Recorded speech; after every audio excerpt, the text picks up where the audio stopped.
I'm Eric Paul Johnson. And I'm Eric Winsenson. Oh, and of course, Bob right here. And this meeting is being recorded Yes, that's a new sound for us with through Zoom. Zoom. Um, I'm going to try something here, and we'll see if it works. Before we get into the comments about the last song and some other things, first, listen up, people. Here's a snippet for Jill. hopefully that came through in Zoom and sounding good instead of picking it up through the microphone. It should have. Yep, I'll find out when it's all over with. My birthday was last week, and Jill A. Chenault got me the Bill the Cat story, Burke Breathe book here. And it's got, I haven't looked through it yet, but, Bill the Cat. Where's Bill the Cat? There's Bill the Cat. Oh, Bill the Cat's over there behind some. There's Bill the Cat way over there behind Charlie Brown and Opus and the Lego Ghostbusters building. And she also got me some Lego Town accessories, street lights and a wheelbarrow and a garbage can with somebody's bone inside of it. So these will and I will definitely be placing these around my Probably John Wayne Bobbits if somebody's bone is sitting in the garbage can. Could be. Oh no, I don't want that in my Legoland. I was thinking of a garbage can outside of. No, you don't want that in your Legoland. I was thinking of building a house, having it John Wayne Gacy's house, and that's why there's or Jeffrey Dahmer, and that's why there's. But I don't think I want serial killers in my Legoland. Which hopefully I will live long enough, and my brain will still work, and my fingers will still work. That by the time I get a house, I can get my Legoland out of storage and lay it all out, and I would be able to put all of these in there. So. Why is there a banana in the wheelbarrow?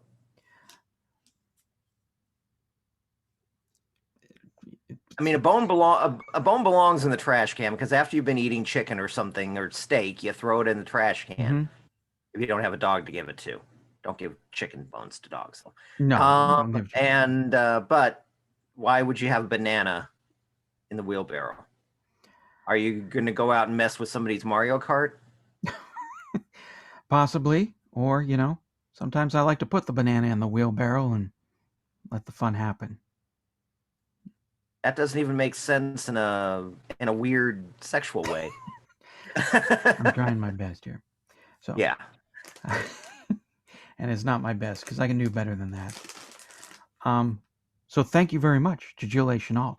We need more fans like Jill who will buy us stuff for our birthday or donate chunks of money to through the Patreon or PayPal, which if you ever want to find those things out, listen to our regular episodes and I'll stick a commercial in there. You can figure out how to do it. You're a little bit easier to buy for your birthday. I am. Legos, and I'm set. Especially the town or train sets. Those are always easy. Yeah, mine is usually records. I usually go out and just buy them myself because, when you get to a certain point, you're to the point where almost every record you buy is going to be expensive. Yeah, finding the out of print or super rare stuff. That's the stuff that Winsenson would like, right? Yeah, I think I'm pointing in the right direction. Might be pointing in the right direction. Yeah. Okay. Thank you, Jill. You are swell. Listen up, people. Here's a snippet for Jill. Okay, that was the snippet for Jill. Speaking of Jill, I never said hi back to her on Andy and Alex's YouTube page when they reviewed one of the Electric Light Orchestra songs. I meant to say hi back to her, so wasn't ignoring you, Jill. Hi, Jill. There you go. See, Eric can be nice sometimes. Yes, he can. So we got a comment on our YouTube page channel, the Electric Light Orchestra podcast channel. We go up about like 2 subscribers every week or something like that. So we're at 137, I think. So need more subscribers, but another 860. Don't make me math. Anyway, Cosmo Kramer wrote this. Hey guys, I really dig your channel. Thanks for all the hard work you put in it. Oh, thank you. Oh, Bob. Sorry. I will, however, say that you fellas would have given us a better discussion if instead of speculating, and that's all I could get. Um, when you click on the little thing up there that gives me notifications that somebody commented, it shows a part of it. And then when I clicked on it to go to that comment to see the full comment, it wasn't there. So I, Oh, I don't know what we could have speculated on that would have made it better. I wish I had seen the whole comment before it went away. unfortunately, we're usually stuck speculating on a lot of stuff because Jeff Lynne won't tell us any details. I guess the lights went on, or was it out? The lights go Yes. down. I guess the lights went down. Yes. That's all we So get from Jeff. we are stuck speculating on a lot of things Mm-hmm. because, yeah, even my little anonymous group that I listen to gives more information about the production of their albums and the reason why they did them Mm-hmm. than Jeff Lynne does. Yeah, yeah. My book, oh, it's way over there. Eric Paul Johnson strips for your pleasure.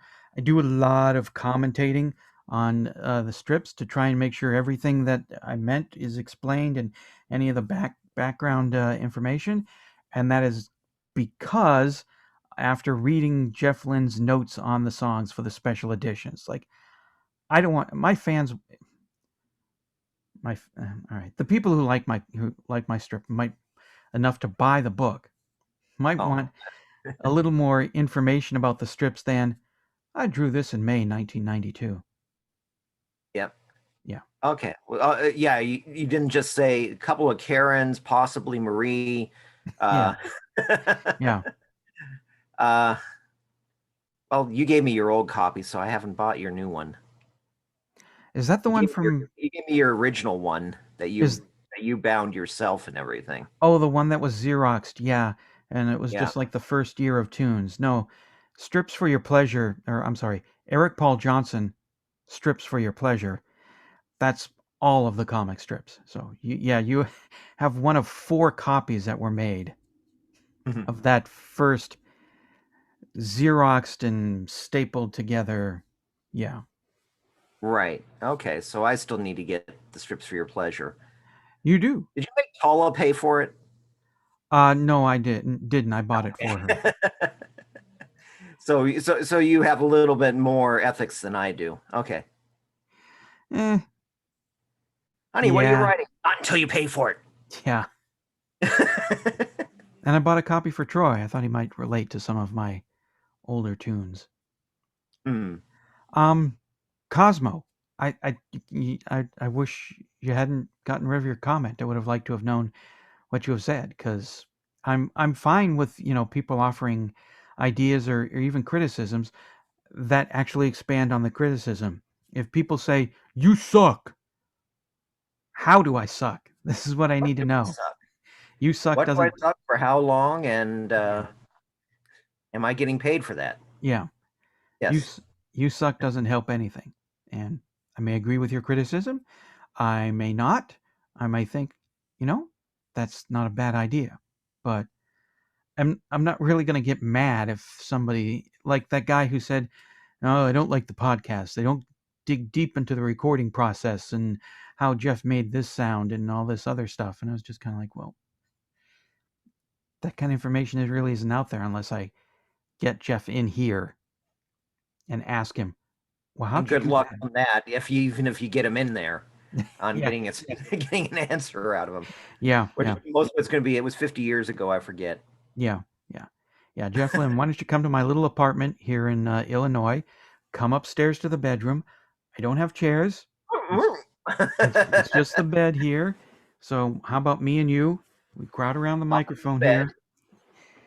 Crowd around the microphone here, and let's let me ask you some questions. Something Um, tells me that that would get a cease and desist letter, not for the podcast, but just yeah, yeah, in general. yeah, yeah. So Jeff, when you said this band has since grown a third eyebrow, what does that mean? If you can focus on that while sitting on a bed in a little apartment with some doofus his lawyers informed him about. Exactly. Don't worry, he hasn't killed anybody before. Yeah. Okay, so moving on to comments about In My Own Time, I believe is the song. So Wendy Morrison says, I wish Jeff would operate in my time zone. He might. Do you live in the Pacific time zone? Because he lives in L.A. Yeah. She also gave her email address, which I won't give that out, but you know. Yeah, it's probably a good idea not to. Yeah. Mark Jealous. Got to agree with all of you here. Strings, at least kinda. And I like. Oh, my page is off. And I like this song, but oh, I forgot Bob again. And I like this song, but I understand why some might find this a bit dull and plotty. I also like songs that use contrasts. In this case, perhaps unusually for Jeff, he ends up giving a triumphant "Got Someone to Love." Way to go, Jeff! Sometime introverts, like me and Jeff, and like me, find such expression difficult, though the feelings are the same for everyone. Once again, Jeff shows us how it's now happy time, and we are. Happy time. I had happy time there. Get happy time. I had happy time this weekend, so that was pretty good. In fact, I'm going to just go ahead and make up a sign against happy time and go out and well, wait a minute. I know I live in Arizona.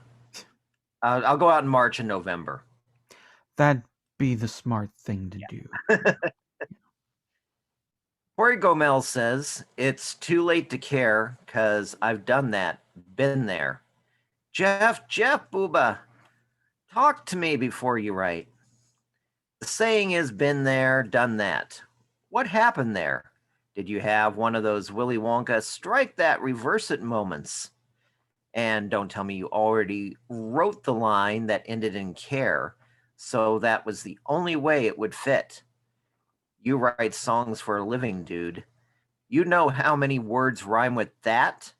A boatload. You could sit on a raft, because I've been there, done that. You could know where I'm at, because I've been there, done that. There are way too many possibilities to list here.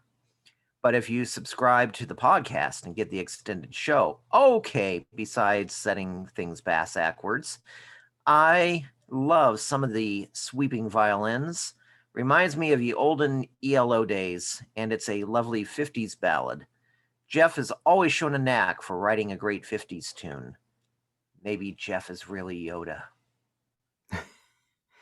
That could be. That's maybe why he doesn't explain things. That also could be. I like It's Too Late to Care because I've done that, been there. I like how it plays out in the song, and I kind of like that instead of just repeating the overused line as is, he just switched it around a little bit. So I liked it. So hate on me if you want, Corey. He doesn't seem like a hateful guy. Mike Hudson. I like this song. Not in the melody or lyrics or anything of that nature, but there's something about this song that reminds me of Nobody's Child. I'm thinking El Dorado, not Traveling Wilburys. I think it has something to do with the strings that are in it. And by the way, considering it lists Mark Mann as doing string arrangements on this song and Melting in the Sun, I can only assume that the strings are real. But if they are synth strings, they're pretty damn good. I'd like to know what brand and model synth was used, if that's the case.